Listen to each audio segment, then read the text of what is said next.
May 1945, in the fogs of the British suburbs, among fields and woods, giant parking lots stretch to the horizon. Tens of thousands of American trucks are lined up in impossibly smooth squares under the open sky, as if under the watchful gaze of clouds. Their olive-gray camouflage, like the peeling scales of an ancient fish, already bears the marks of time, rust spots, scratches, traces of past battles and dust roads. These are not the children of British factories. Detroit's handwriting clearly speaks to the sharp, hard lines of the bodies, rounded Chevrolet hoods, rectilinear Ford radiator grills, resilient GMC frames and heavy Studebaker hearts. The American financial giant gave Britain its iron offspring. More than 480,000 trucks and tractors sailed across the Atlantic under the star-spangled banner of the Lend-Lease program, the bulk of which settled on British soil. Europe is free today. A white flag is raised over Germany. The Japanese surrender is a matter of weeks. But these monstrous columns of cars suddenly turn from weapons of victory into a puzzle for both bureaucrats and economists. The gigantic army of technology belongs to the United States. Britain fed, repaired and quickly wore it out on roads from the Libyan sands to the Flemish plains, but never became the true owner. Peaceful spring brings uncomfortable questions. What should we do now with these 500,000 other people's cars sprawled across the island and the entire continent? Buy? Send it across the ocean? Write off the engines past the scrap metal and burn it? The answers to these questions, cold and cruel, revealed the true depth of the financial abyss beneath Britain's feet. It was in the post-war gloom that the inescapable dependence of British troops on the American auto empire was exposed.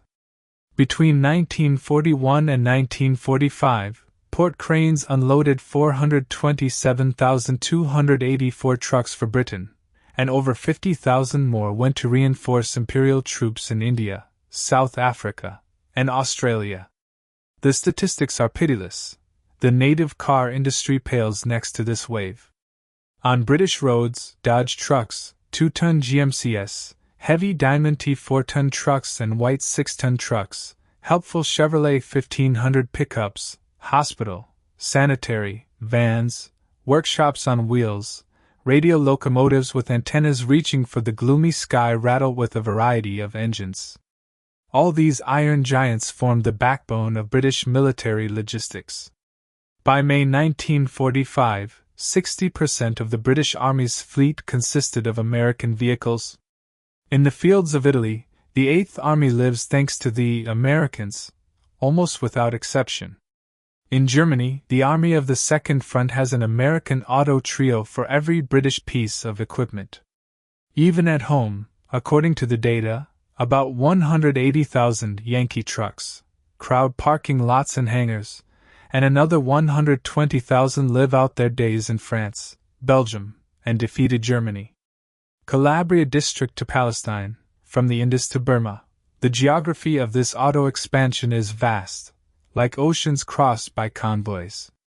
Each truck has its own individual story. Some still smell like factory paint, and their odometer hasn't even reached 5,000 miles.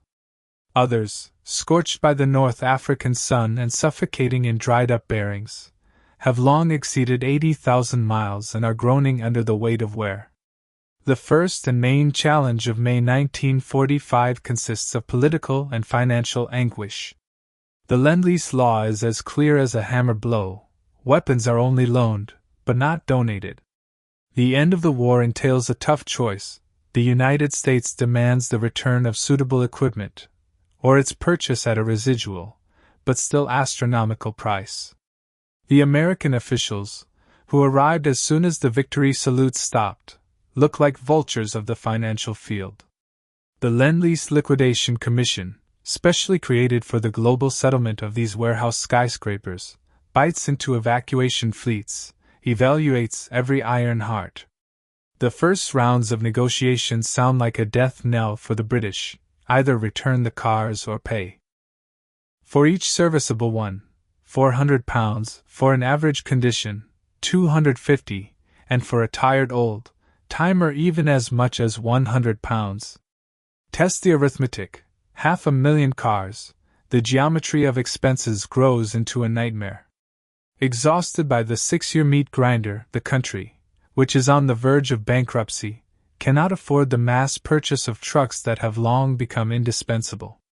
British diplomats and treasurers, shaken by the impending financial disaster, are frantically clinging to any opportunity to renegotiate the terms of the deal. The American side is in no hurry to show leniency. In their eyes, there are thousands of trucks, still in shape, capable of competing with the products of Detroit's auto giants in the coming era of a peaceful industry. Their concern is not only about the budget. The return, or better yet, the destruction of these vehicles will ensure stable demand for the new car market in the future. Military trucks filling Europe can bring down prices and slow down the start of factories. As summer ends with long rainy days, American and British officials hide behind negotiating tables, and an army of trucks slowly rust away, eating up security shifts on duty and losing the last of their vitality under the unbearable dampness. With every passing day, the situation for the UK is becoming critical. Foreign exchange reserves are running out, every dollar is needed to buy bread and raw materials, and huge expenses for the transportation of other people's cars seem like an impossible luxury. But the lingering need for vehicles puts pressure on the state. Without the usual Yankee wheels, it is impossible to start a war-torn economy. The American position is also fraught with contradictions. Congress demands the return of costs and the protection of the domestic market, but does not deny the reality of British difficulties. On one of the last days of August 1945, out of the blue, the Truman administration announced the immediate curtailment of Lend-Lease. Since August 21, deliveries have been stopped. Cargo liners are still moving by inertia, but the supply line is snapping forever. The pressure on British finances is growing many times over, because now the question of the fate of the equipment that has already arrived is becoming paramount. The British are intensifying negotiations. Representatives of the Ministry of Supply and the Military Department put forward a compromise proposal, not to buy the cars piece by piece, but to close the issue with the total amount for the entire volume of Lend-Lease, retaining only the necessary copies. Logic won out. In December 1945, the Anglo-American financial agreement fixed the amount at £650 million. Britain pays about a tenth of the original cost of all stored equipment, a high price, but no longer destructive. The transaction distinguishes between two categories: what will have to be paid immediately, for civilian ministries, and what will be transferred to the military balance in installments as part of a general loan. A gigantic inventory begins. The Ministry of Supply is building support camps in Chilwell, Dunnington, Bicester, and other places. Engines are humming in the hangars and tired mechanics are swearing. The winter of 1945-46 is dripping fuel oil down their sleeves while they check the condition of each car. The accountants sorted out, about 125,000 remain in service. The most recent, unreliable, rare to replace or extremely necessary for the occupation contingent in Germany. Another 95,000 are being sent to the needs of civilian ministries. Road workers will receive their rough laborers to repair highways, foresters, to export logs. Municipalities across the country are pumping out American vehicles for garbage routes, firefighters and other rapid response teams.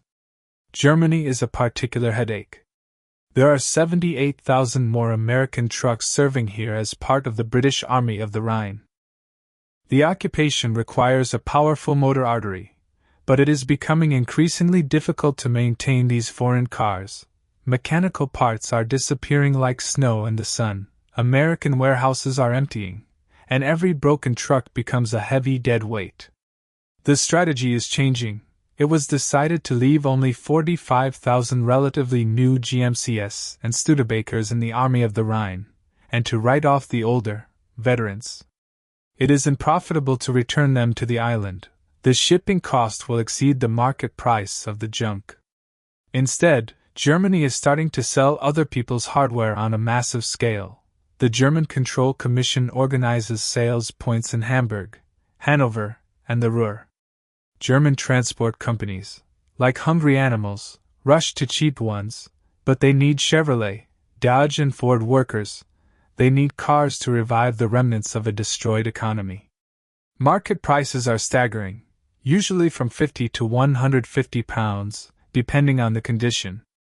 By the fall of 1946, about 22,000 American trucks, once delivered under Lend-Lease, had changed from military uniforms to civilian clothes. They were driving along German roads, smelling of cheap fuel fumes, but serving the cause of the New World. They have become a familiar feature of German highways, dressed in fresh paint, decorated with brand new German license plates. These hardy trucks silently participated in the revival of the country, like hard workers who do not know fatigue. Here, in the shadow of creaking telephone lines, the Commonwealth negotiations dragged on. Throughout 1946, this administrative chess match lasted, where hundreds of thousands of cars acted as pawns. Canada, which inherited 237,000 American cars from Lend-Lease lists, faced the same difficulties as others.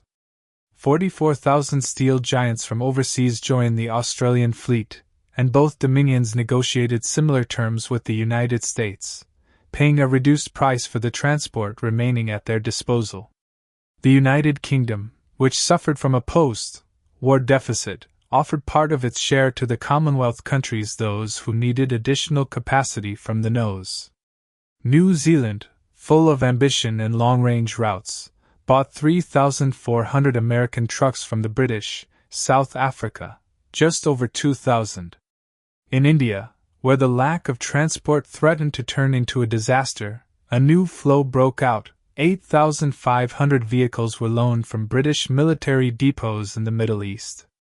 The Soviet story of Lend-Lease is intertwined in this tangle of contrasts. The USSR received about 427,000 American trucks, almost as many as the British, but the Soviet way was special: to keep everything, not to return a penny. When the U.S. representatives asked for reports on the surviving vehicles and the return of the surplus, the East responded only with formal lists. Most of the cars that survived to the end of the war remained in the USSR, benefiting the Soviet lands until the 50s. Some U.S. 6 Studebakers, the gunners' favorites, served until the very breath of the 60s. The Soviets' unwillingness to keep honest Lend-Lease records was one of the first thorns in the body of the impending Cold War. Britain, although it was on the verge of bankruptcy, fulfilled the agreement with a creaking heart. The difference in approaches only highlighted the new fault lines of the former alliance. If the depths of these post-war logistical waters capture you, linger here, there will be more. In Britain, meanwhile, the disposal of American vehicles that were not needed by the army was on the rise. The hangars were raked with frenzied inevitability in 1946 and 1947. Approximately 185,000 steel giants were considered unprofitable for further maintenance.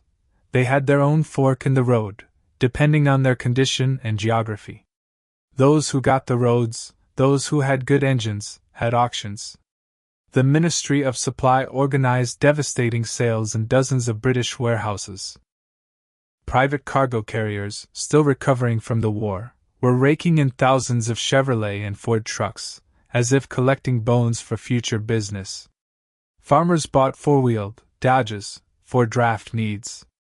Construction companies were eyeing the mighty diamonds and whites as masts of new urban forests. Prices were dancing. £180 for a serviceable 2.5 GMC, a measly 8 for a battered Chevrolet. For the Treasury, this turned out to be 18 million, not a stream, but a significant breath of freshness in the tightened belt of the economy. More worn-out cars were being sold for scrap, as if paying off the last debt to the country. In conditions of a shortage of steel, scrap became gold. Merchants bought broken Americans for £15 to £30 each, and put them under the cutter in Birmingham or Sheffield yards. By 1948, approximately 67,000 Leningrad cars were already throwing sparks and dust, going into the melting, down their nerves of steel strengthened the new houses of Britain. Where the costs of evacuation exceeded the benefits, the cars were left to die, in the remote corners of Scotland and Northern Ireland, among blackberry thickets and peeling hangars. Clusters of American trucks slowly dissolved in time. There was no one to pull them to the landfills, and in the 1950s these huge skeletons, wrapped in weeds, disappeared into the ground. Some survived before they were finally removed. In the Mediterranean, where the roadmap of the war has long been covered with sand, there were enough problems of their own. Over 60,000 American vehicles were stuck in Egypt, Palestine, Libya, and Italy by the middle of 1945. When the British withdrew their troops, these steel relics became redundant. The Middle East Command set up delivery points in Cairo and Alexandria. Thousands of vehicles found new owners among Egyptian contractors and transport workers. The strange moment when the last soldiers left Palestine in 1948 was marked by a line in the inventory: 8,000 American trucks abandoned on the roads, some of which dispersed between Israeli and Arab forces. In the Libyan deserts, the echo of the fighting hid hundreds of wrecked vehicles among the dunes, now lost in the sandy time. Meanwhile, a new stream was rolling along British roads, the huge silhouettes of Chevrolet and GMC, familiar as a new breath of the landscape. Firefighters from villages turned Dodges into red wagons, foresters relied on the indomitable four-wheel drive power wagon. Small businesses were born around inexpensive American cars, which became a bastion of new entrepreneurship. Simplicity and strength were what set them apart from their British counterparts. They were easy to repair, and the necessary parts could still be obtained from skilled merchants who collected treasures from broken bodies. Their powerful engines, ready to conquer any roads, easily coped with overloads, in the order of the world, where you had to carry an extra bag of cement or a box of potatoes. But greed for gasoline became a heavy yoke. Engines born in the era of cheap fuel consumed it like a drunken fire. When gasoline had to be issued by card, such voracious hardware became a burden, and by 1950 most private owners had exchanged their American trucks for fuel-efficient British ones. The military faced other problems. Through 1946 and 47, the War Department kept about 125,000 American vehicles in service. Every year it became more and more difficult to service them. There were not enough spare parts. Because by the end of the 40s, the United States had long stopped producing components for military models. The masters of military garages began to take parts from some cars in order to save others. Engineers made surrogates from what came to hand. By 1949, the fleet of American vehicles in the Army had decreased to 73,000. A new large-scale reduction took place in 1950-51, as the ministry sought to switch to fully British models. The outbreak of the Korean War briefly delayed the departure of the heavy Lend-Lease monsters, especially the scarce tractors. But by 1953, there were only 28,000 American vehicles left in the British Army, mostly specializing in individual tasks, or working at foreign bases where parts could still be found. This story received an unexpected continuation in museum halls and in private courtyards. Hundreds, or rather, only crumbs of the original number, survived their era not by the will of someone's strategies, but thanks to the stubbornness of small enterprises, communal workshops, farms, where people who mastered complex technology were located. Only from time to time did such machines end up in museum collections, not being of particular interest to memory keepers at that time. It was only by the 1960s that individual exhibits penetrated the collections. For example, the Imperial War Museum acquired the GMC CCKW in 1967, a car that reached the Rhine and survived the battles of northwestern Europe.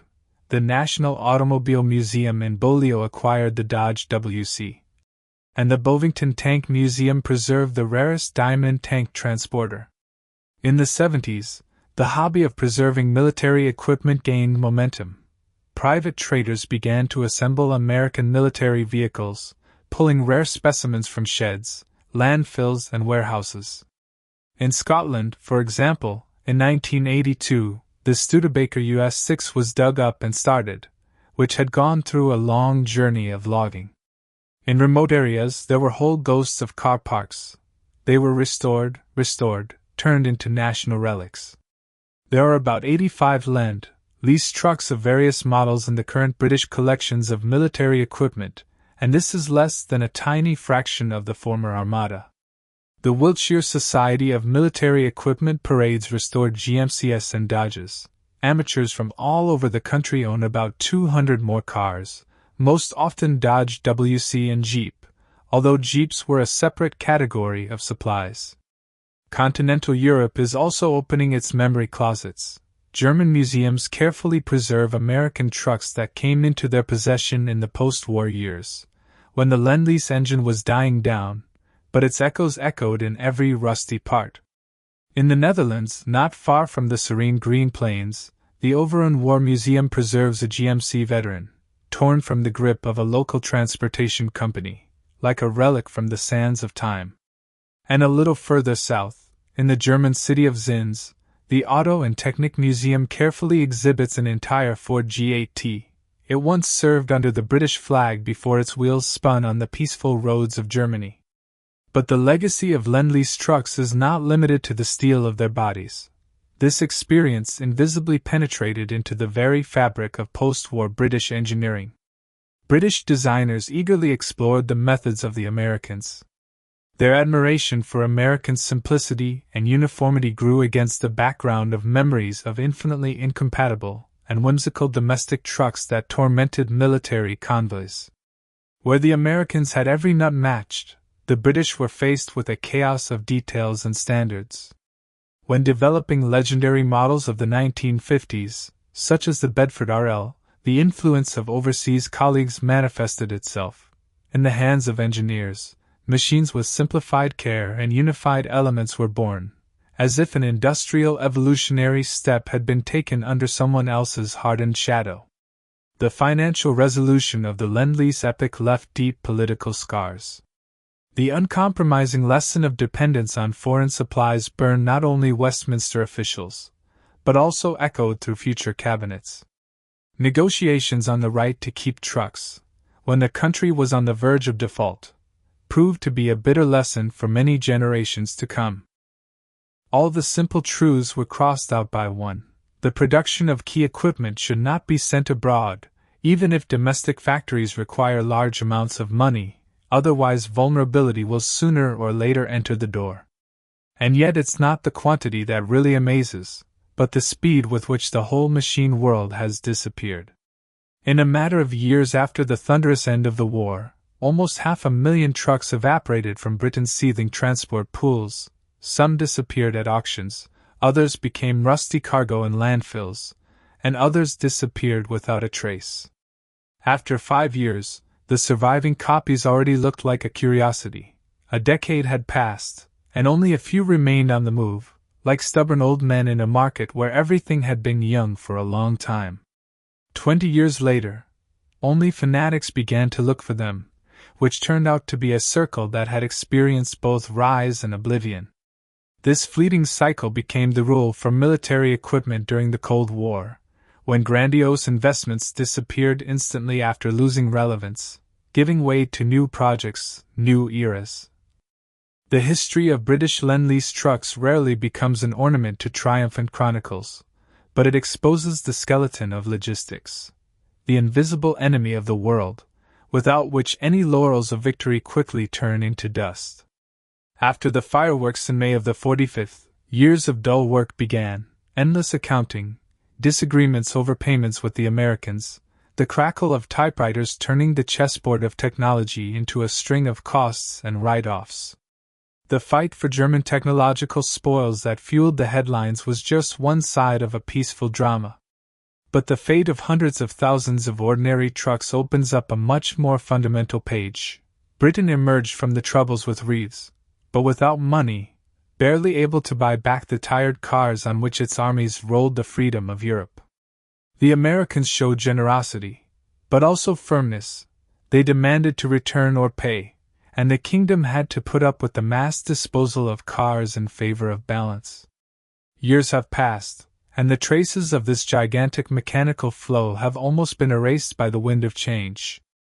Today, GMC and Studebaker stand silently in British museums, not just machinery, but monuments to the industrial might that fed and supplied armies on 2 continents.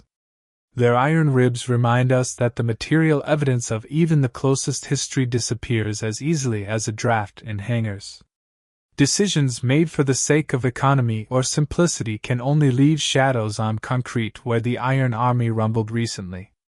If this story seemed valuable to you, listen to the new muffled voice of history, find out where the German V-2 rockets disappeared to, and how they marked the beginning of an amazing era of space exploration, becoming the foundation for nuclear ambitions and the Cold War.